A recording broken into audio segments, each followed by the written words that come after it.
Kita ternyata nggak terasa udah hampir Bentar kayaknya. kita buka sesuai jawab ya, Pres. Kita buka dulu Boleh. komentarnya. Nah, buat teman-teman sesuai dengan yang tadi uh, saya umumkan, bahwasannya nanti 3 penanya yang beruntung akan mendapatkan hadiah dan jangan lupa nanti komen. Nah, oke, buat teman-teman di sini tadi yang sudah menyimak dan sudah stay dari awal dari Pres Alfa menyampaikan hingga barusan. Nah, untuk teman-teman yang mau bertanya boleh silahkan ditulis pertanyaannya, nanti Pres Alfa akan dijawabnya. Hadiahnya parcel lebaran, Ci. Atau apa nih? Wah, Buat para komentator. aduh, hadiahnya nanti di belakang layar. Oh, di belakang Hadiahnya, layar ya. oh, oke. Nanti kalau parcel lebaran dari Pres Alfa kayaknya khusus tersendiri ini. Boleh. Kalau sama aku mah diajaknya bakar gedung lagi. Udah lama kita nggak pemanasan. Betul sekali ya, Pres. Kayaknya udah gatel banget nih, Pres. Iya. Dah.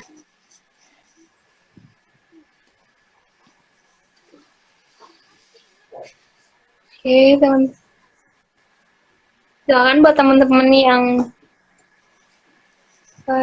nih, iya deh. Yang mau bertanya boleh teman-teman ditulis. Terus sudah sering ngisi kajian kayak gini ya? Sebenarnya karena tuntutan gitu ya, karena nggak sedikit yang pasti nanyanya tuh ke kita gitu kan, Ci. Kayak misalkan, Iya. Telva, ini ada kebijakan ini, saya nggak mau, atau saya pro terhadap ini, saya kontra kebijakan ini gitu ya. Kita kan nggak boleh langsung, oh iya saya mendukung, oh iya saya menolak, tapi kan kita juga harus mengkaji sendiri gitu ya. Pun saya sebenarnya termasuk kesel, Omnibus Law itu nggak ada yang eh, mengangkat di sektor pendidikan. Ramai Omnibus Law. Misalkan, oh emang harus kayaknya sektor pendidikan ini digaungkan dan biar semuanya nggak cuma di isu-isu yang populis saja gitu. Nah, ini udah ada Itu beberapa pertanyaan terus yang masuk. Kita coba boleh dari Oci yang milih dulu, yang mana dulu? kita dari yang pertama aja dulu ya. Ini dari Nial ID. Gimana nih Kak kalau ingin memajukan pendidikan di bidang IT tapi dengan yang seminim katanya? Itu udah jadi problematika kayaknya emang banyak ya bro sekarang emang kita tuh pengen majuin pendidikan tapi di sisi lain kita IT-nya juga emang minim gitu. Karena sebenarnya kita menyikapi ini. Oke, kalau misalkan sebenarnya pendidikan di bidang IT gitu ya, ini sebenarnya juga menggunakan harus mempunyai tim yang kuat. Aku melihatnya ke sana. Karena sadar atau enggak, beberapa aplikasi pun dikeluarkan oleh mahasiswa yang kemarin tuh SPIG kalau nggak salah dari Fakultas Pendidikan Ilmu Pengetahuan Sosial gitu ya, dia ngeluarin aplikasi di mana mahasiswa kalau ngisi itu termonitoring apakah dia kena COVID-19. Ternyata Mas Sofi ini keren bisa bikin aplikasi yang ranah ke sana. Tapi pas ditinjau lagi apa sih kebutuhannya? Ya ini tadi kekuatan tim. Dan di bidang pendidikan ini kalau misalkan kita apa sih yang bisa kita lakuin ya bikin platform-platform yang memang belum ada dan ini menjadi hal yang terbarukan gitu ya. Jadi nggak cuma bikin platform-platform yang sebenarnya udah ada tapi aku pengen bikin aja gitu ya biar aku punya karya gitu. Nah itu juga nanti bakal sedikit minatnya dan jadi kayak oh basi deh versi ini udah basi karena terlalu banyak gitu ya. Kayak misalkan platform Tokopedia, Shopee, lalu Blibli.com kalau misalkan itu sama semua nggak ada yang membedakan ya juga kita mau bikin platform ke sana misalkan ya sama aja gitu. Apalagi kita belum punya supporting yang kuat. Yang pertama itu kita harus punya supporting yang kuat dalam circle tim kita minimal.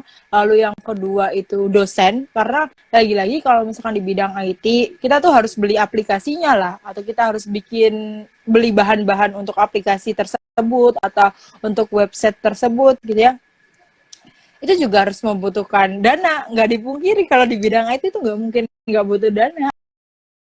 Formasi manajemen gitu, pendidikan, dan itu membutuhin dana gitu ya. Nah itu biasanya kalau teman-teman pengen bisa terbantu gitu ya, ya pepet dosen gitu, atau punya pembina yang memang support di bank tersebut gitu. Dan benar-benar yang poin terakhir ya, ini di bidang IT itu sebenarnya sangat luas, sangat-sangat luas gitu ya. Nah, cari yang memang belum pernah ada gitu ya. Nanti bisa dijadiin haki gitu ya, hak kekayaan intelektual gitu ya. Jadi kita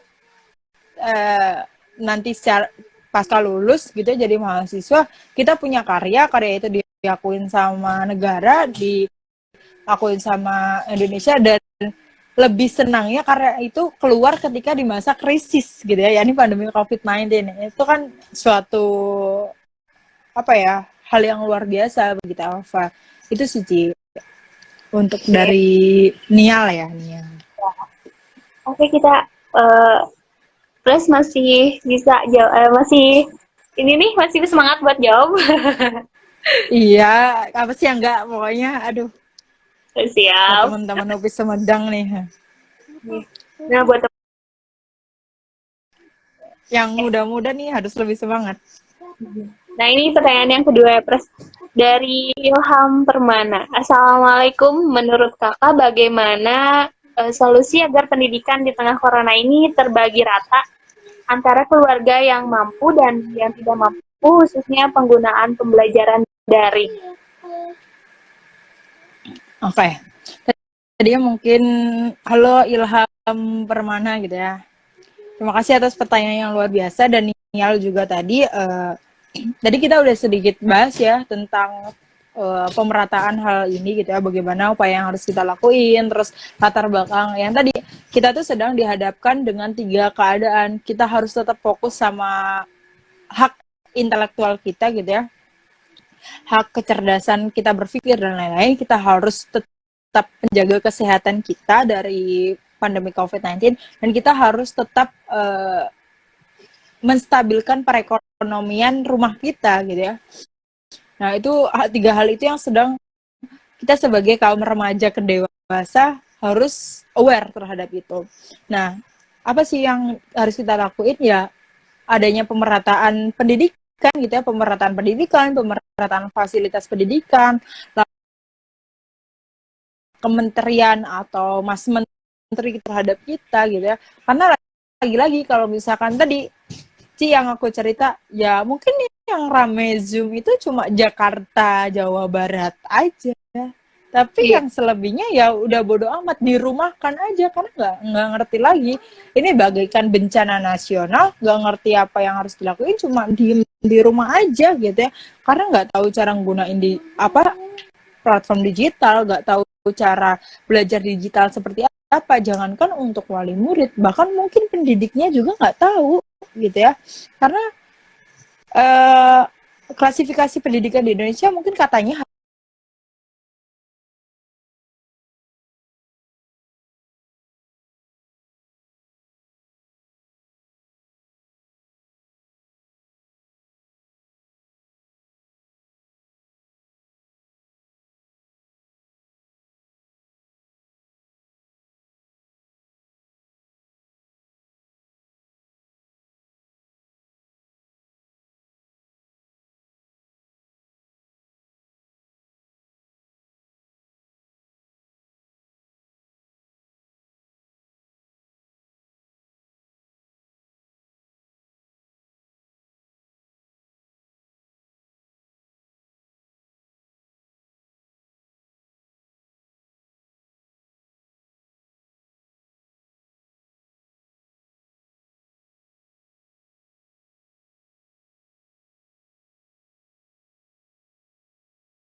program kerjanya terhambat gitu, apalagi kemarin ada yang sampai sedih banget nih Ci, ada beberapa ormawa yang ada event besar, udah nyewa vendor, udah nyewa untuk tryout akbar, dan itu nyewa satu gedung fakultas sih, untuk pesertanya Wah, tuh ada ratusan sampai ribuan gitu ya, salah satu prodi gitu ya, salah satu himpunan mahasiswa tingkat jurusan, dan tiba-tiba ada pandemi ini dan udah hilang, sudah nggak ada info lagi. Dan itu mungkin untuk teman-teman yang baru rencananya gagal, ya itu baru step 1, tapi udah yang terencana, dan sudah terrealisasi lalu mengalami kerugian, itu juga menjadi pemikiran dan PR kita seperti apa gitu ya.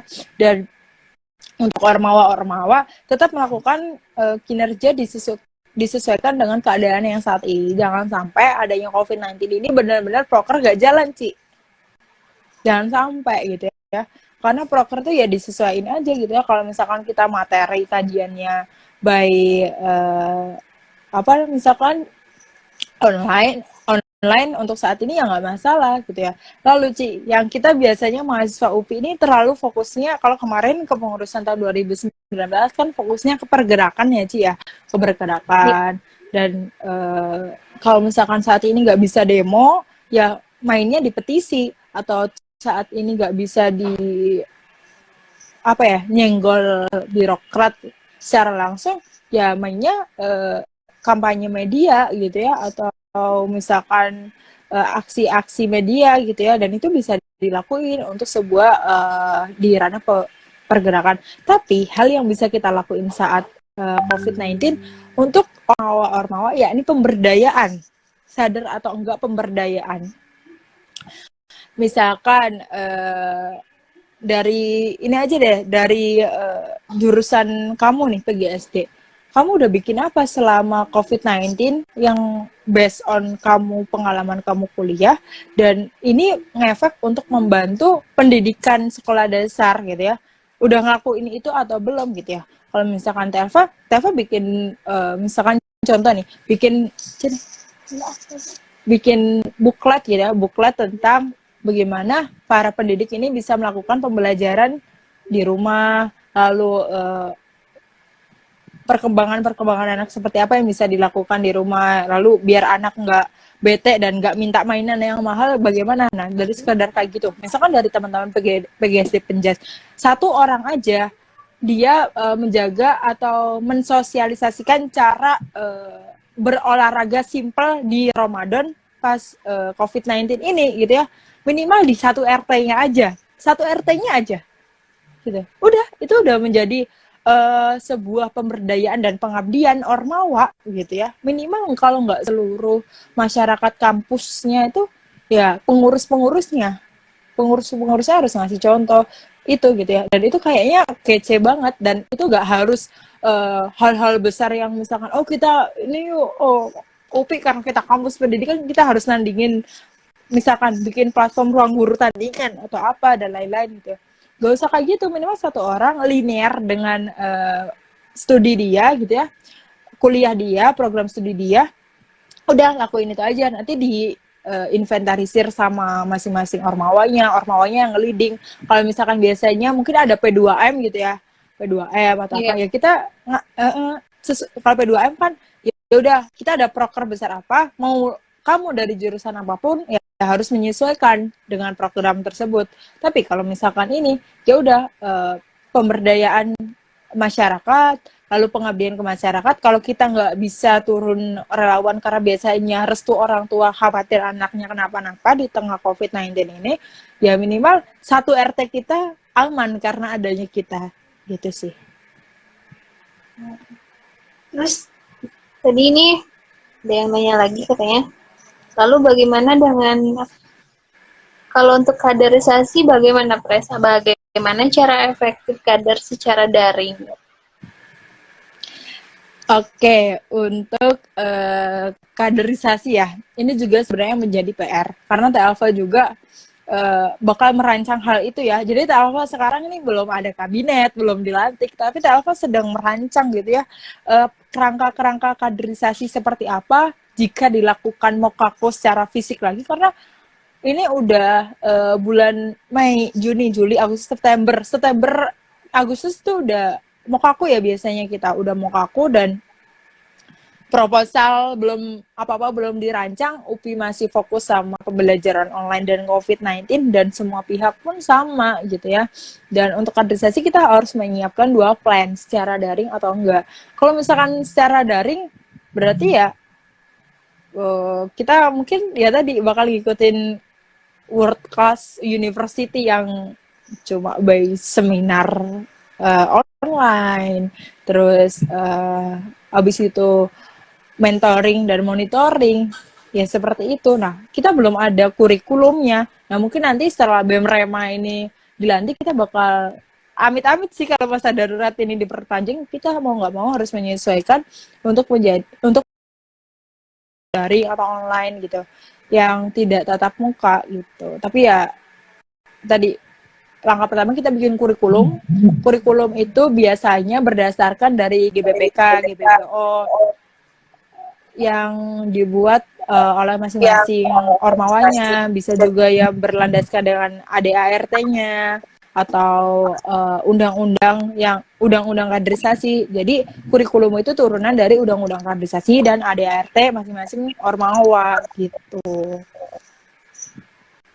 Wah, jadi apa bahasannya kita jadi melebar ya. Tadi dari fokus Iya, dari pendidikan ya, jadi kita akan harus ada ya. Tapi selagi presnya bisa berbagi kan kenapa enggak gitu ya, Mas ya.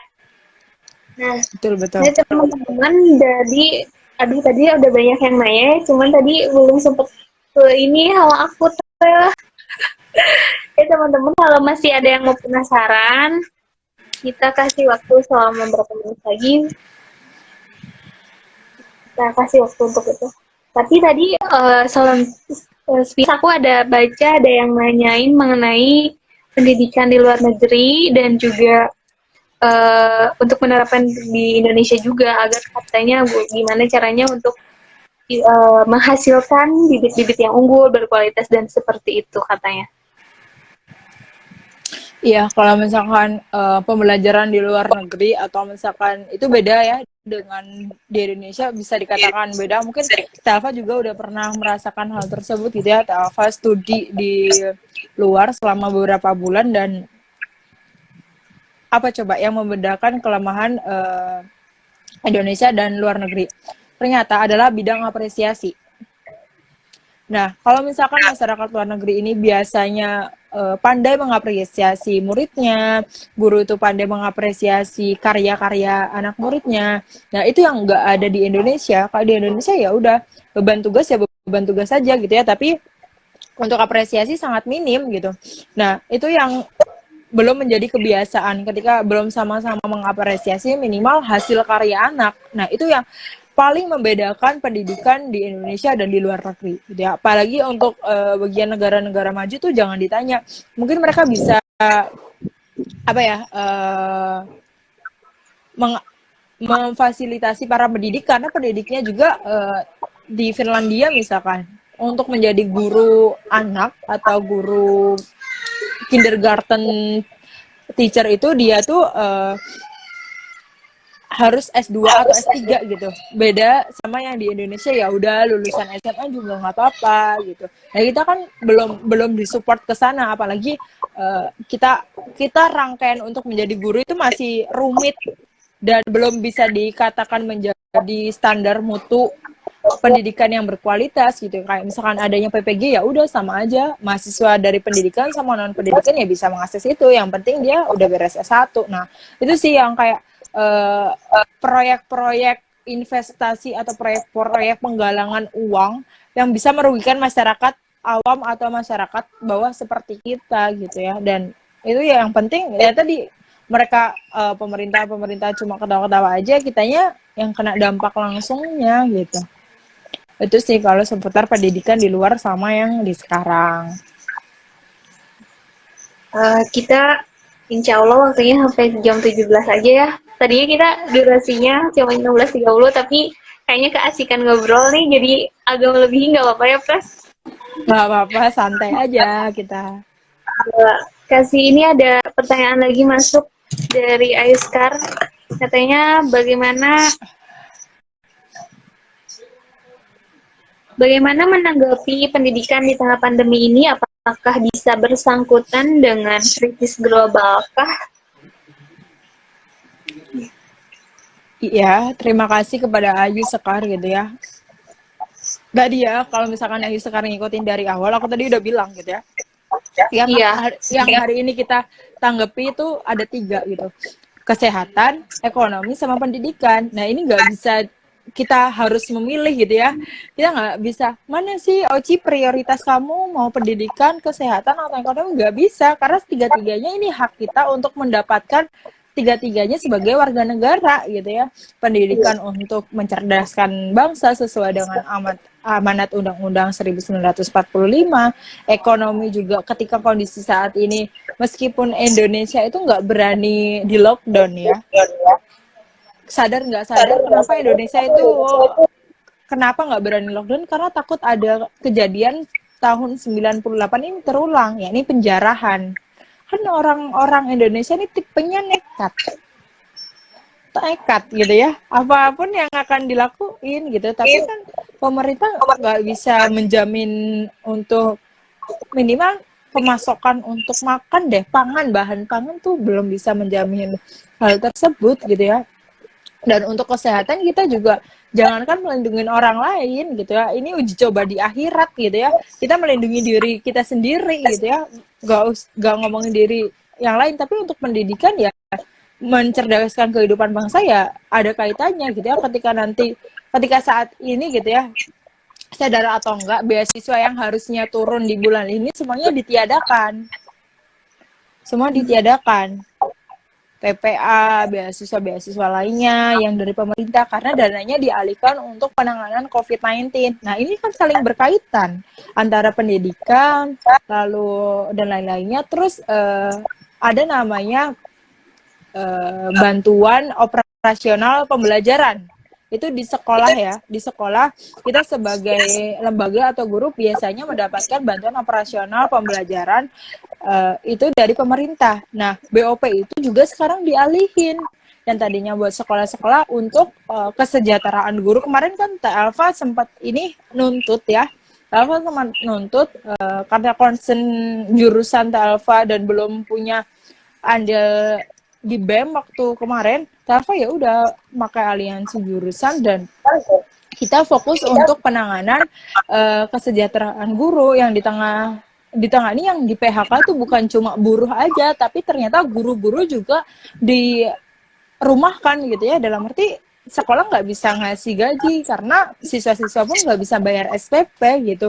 Dan kemarin dari GTK gitu ya, GTK Kemendikbud sudah menjanjikan untuk BOP guru ini tetap ada. Nah, tapi kita juga nggak tahu, kadang proses dari atas pemerintah ke bawah itu ya juga nggak linear. Kadang misalkan dari pemerintah per orang atau per guru itu dapatnya 1 juta di ranah nasional, lalu di provinsi dipotong kena pajak, di kabupaten kota dipotong, sampai di kecamatan dipotong, kita cuma dapat 500.000. Nah, selebihnya 500 itu dipotong-potong lagi. Nah, itu kan kebiasaan jelek orang Indonesia gitu ya, motong-motong untuk kepentingan pribadi dia gitu. Dan yang di sisi lain yang menjadi kritis kita juga gitu ya, gak semua guru mendapatkan hal yang sama, paling juga yang PNS doang gitu yang dapat. Kalau dari pemerintah, yang honorer bodo amat, yang non formal bodo amat, yang informal ya siapa peduli gitu ya. Pemerintah hanya melakukan sesuai dengan rules yang dia buat, tapi ya nggak akan ngefek gitu untuk orang-orang atau guru-guru honorer yang tadi kita dituntut untuk mencerdaskan bangsa, kita dituntut untuk memberikan pembelajaran terbaik gitu ya. Tapi kita nggak pernah difasilitasin, kita nggak pernah disupport yang benar-benar. Yang penting ya udahlah, kodrat tuh sebagai guru, sebagai pahlawan tanpa tanda jasa gitu ya. Ya udah fokus ke sana aja, beneran tanpa tanda jasa, tanpa diapresiasi, tanpa dilindungi, tanpa diakui gitu ya, dan itu menjadi kemirisan dan berpengaruh sekali gitu ya, dan saling berkaitan gitu antara tadi krisis global dan tindakan-tindakan yang berbau dengan pendidikan yang lebih linear lagi dengan kita sebagai mahasiswa ya, kampus merdeka gitu ya. emang kampus mereka kemarin digaung-gaungin. Nah, sekarang gimana implementasinya saat COVID-19? Deklarasinya sudah digaung-gaungin, mengundang para presiden mahasiswa, mengundang para mahasiswa berprestasi masing-masing kampus tahun 2019. Tapi sekarang kayak gimana yang untuk kampus Merdeka? Terus lalu Merdeka Belajar, untuk Merdeka Belajar, siapa yang merdeka? Guru juga tetap harus melakukan tupoksi kerja mereka, beban kerja yang sangat luar biasa gitu ya. Bahkan gaji selama 1 bulan 300.000 itu cuma beli kuota doang, nggak untuk kebutuhan daily activity seorang ibu rumah tangga atau bapak rumah tangga gitu ya, atau seluruh guru-guru yang sudah mendedikasikan dirinya itu sih. Iya, itu penjelasannya lebih detail lagi ya. Nah, berhubung waktunya juga udah hampir mau mendekati habis nih, Pres. Dan terima kasih banyak atas apa yang sudah disampaikan. Jadi, pendidikan di masa pandemi COVID-19 ini sebuah hal yang memang kejutan dan bisa menyadarkan kita mungkin ya, gimana caranya kita untuk lebih untuk lebih peka lagi, untuk bisa lebih banyak mencari inovasi, dan juga bahasanya ini adalah bukan sebuah hal yang memang harus selalu kita tangisi untuk kelebihi, tapi di sisi lain kita juga bisa mendapatkan beberapa hal yang bisa kita pelajari dari COVID-19 ini. Terutama pendidikan ini, ketika hari ini dilanda tantangan seperti ini, bukan berarti pendidikan juga tetap harus tidak, tapi pendidikan adalah sebuah hal yang memang harus tetap digaungkan gitu kan. Terus mungkin dari teman-teman di sini juga terima kasih buat teman yang sudah bergabung, dan terima kasih buat Pres Elva juga yang sudah meluangkan waktunya untuk kita semua dan sudah berbagi. Dan mudah-mudahan di lain kesempatan kita bisa bertemu secara langsung loh, dan bisa bertemu dan bisa untuk berbagi lebih banyak lagi, lebih luas lagi.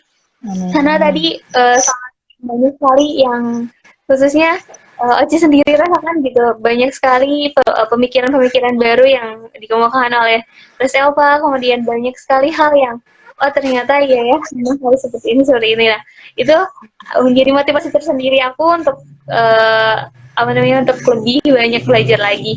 Nah, mungkin teman-teman di sini untuk diskusi online kali ini dicukupkan.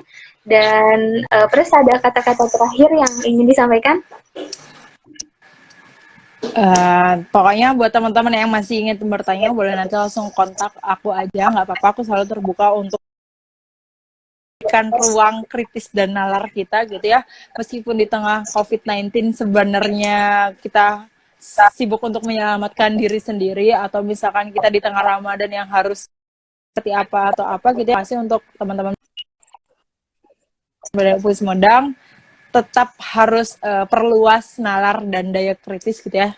Jadi pemuda jangan terlalu terlena dengan keadaan, harus dikritisi. Siapa lagi kalau bukan kita gitu ya. Mungkin itu aja Ci, dan terima kasih untuk moderator kita yang luar biasa gitu ya, yang udah mendampingi saya, dan mungkin tadi beberapa hal poin-poin yang udah bisa dipaparin tadi hasil diskusi kita bisa di-share untuk menjadi pembelajaran yang lainnya gitu. Nah, teman-teman juga nanti yang tadi ada yang telat masuk dan ada itu, nanti kita akan rilis di blog kita nanti. Jadi kalian teman-teman di sini jangan khawatir ketika tadi ada yang nggak mungkin tadi seperti sinyal yang kurang bagus dan penangkapannya yang itu, nanti kita akan rilis kembali untuk hasilnya. Dan terima kasih banget Pres, dan mohon maaf atas segala kekurangan. Segala kesalahan baik dari kata-kata maupun dari perbuatan. Dan selamat menjalankan ibadah puasanya yang masih panjang dan lancar dan sukses selalu Pres. Makasih banget buat waktunya. Siap, sama-sama. Assalamualaikum warahmatullahi wabarakatuh. Waalaikumsalam warahmatullahi wabarakatuh.